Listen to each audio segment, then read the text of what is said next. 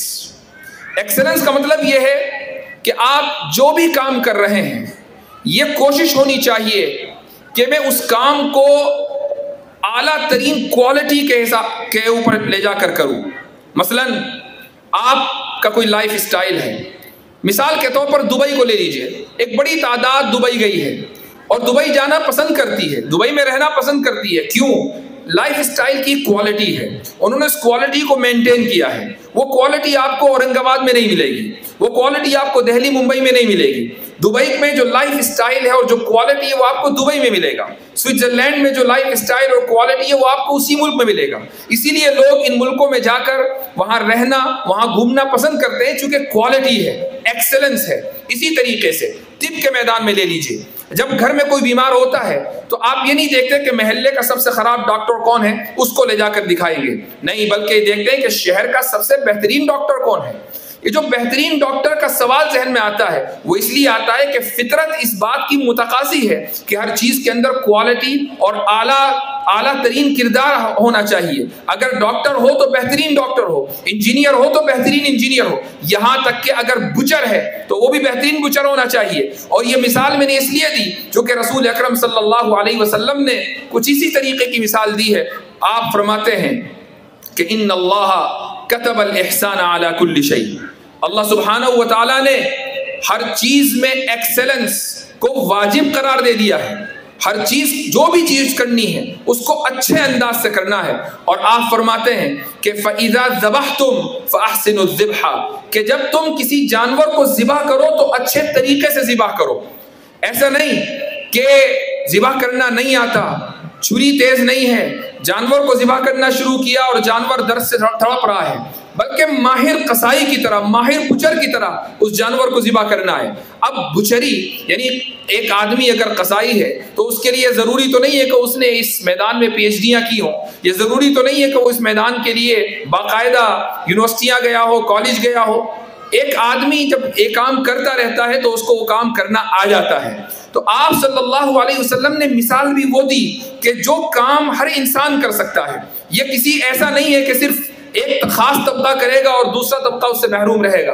Engineer اگر آپ بن گئے تو اب آپ ڈاکٹر بننا بہت مشکل ہے، اور ڈاکٹر بن گئے تو انجینئر بننا بہت مشکل ہے. لیکن انجینئر اور ڈاکٹر، آئی ٹی پروفیشنل اور ٹیچر، معلم، چاہے کوئی بھی پروفیشن ہو، لیکن بقرعید کے موقع پر ہم پورے نہ صحیح آدھے قصائی تو ہم سب بنی جاتے ہیں. تو آپ صلی اللہ علیہ وسلم نے جو مثال دی ہے وہ دی ہے کہ جس کا تعلق معاشرے کے ہر طبقے سے ہے. اگر اس میں ایکسلنس مطلوب ہے تو پھر وہ خاص اور جو خصوصی جو میدان ہے، اختصاص جن کو کہا جاتا ہے، میڈیکل فیلڈ ہے، آئی ٹی پروفیشن ہے، یا اس کے علاوہ کوئی بھی گورنمنٹ جابز ہیں، اس میں اگر آپ ایکسلنس اختیار نہیں کریں گے تو آپ لوگوں کے لیے نافع نہیں بن سکتے.